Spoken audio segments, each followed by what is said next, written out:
नमस्कार साथियों, मैं शिव सिंह सनातन संस्थान से। सनातन धर्म बहुत ज्यादा जोर देता है कि व्यक्ति में और समाज में भक्ति भाव उत्पन्न हो।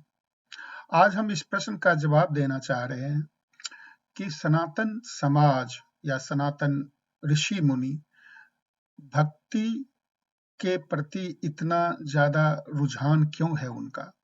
वो क्यों चाहते हैं कि समाज और व्यक्ति में भक्ति भाव पैदा हो? तो इसका सिद्धांततः कारण यह है कि सनातन समाज, सनातन ऋषि मुनि सर्वव्यापी ब्रह्म में विश्वास करते हैं और उसी का अलग अलग दृष्टिकोण, विचार, द्वैत, अद्वैतवाद, विशेषाद्वैतवाद या इस तरह के बहुत सारे मत हैं। बट अंततः सभी सनातनी समाज, पूर्णतः सभी सनातनी समाज, चाहे वो ईश्वर माने ना माने, अवतारवाद माने ना माने, साकार रूप में पूजा करे ना करे, ये जरूर कबूल करता है कि जीवन के लिए प्राण शक्ति बहुत जरूरी है। उसके बिना जीवन नहीं है, जीव हो नहीं सकता, वो जड़ ही रहेगा अगर प्राण शक्ति नहीं रहेगी तो। वैसे जड़ में भी प्राण शक्ति होती है, लेकिन ब्रह्म का अंश तो होता ही है, ब्रह्म से ही सब कुछ निकला है, लेकिन उसमें वो प्राण शक्ति में वो गुण नहीं है जो एक जीव को जीव कहलाता है। चूंकि ब्रह्म का ही रूप जीव है, इसलिए जीवन में भगवान का सक्रिय हिस्सा है, खास करके मानव जीवन में।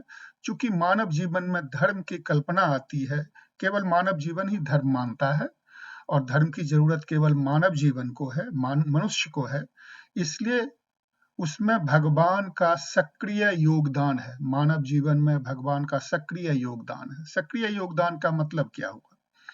अगर हम बिजनेस करते हैं तो हमारा कोई पार्टनर होता है, जो भी पार्टनर होता है उसको हम कहते हैं, उसमें सक्रिय पार्टनर और निष्क्रिय पार्टनर होता है।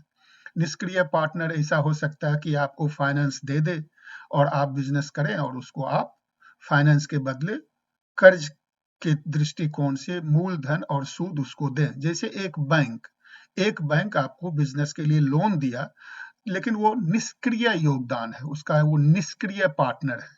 आप उसको लोन लिए और इंटरेस्ट के साथ उसका लोन वापस कीजिए।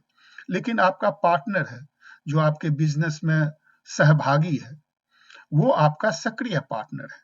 तो जब भी बिजनेस का प्रॉफिट होता है या लॉस होता है तो सक्रिय पार्टनर को उसका हिस्सा मिलता है, उसके हिस्से को देना पड़ता है।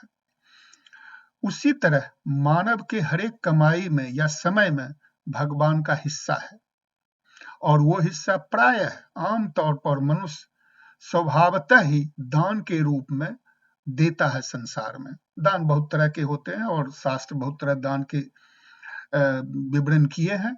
यहाँ पे हम आम भाषा में जो दान होता है उसका नाम लिखे हुए हैं: वित्त दान, श्रम दान, अन्न दान, समय दान, भूदान, विद्यादान, ये सब। तो ये सब जो दान है वो दान भगवान के हिस्से के रूप में दिया जाता है और हम कहते हैं कि हमको भगवान का काम करना चाहिए क्योंकि उनका अंश हमको देना है। इस वृत्ति को प्रोत्साहन हम कैसे दे सकते हैं हर एक व्यक्ति को, हर एक समाज को?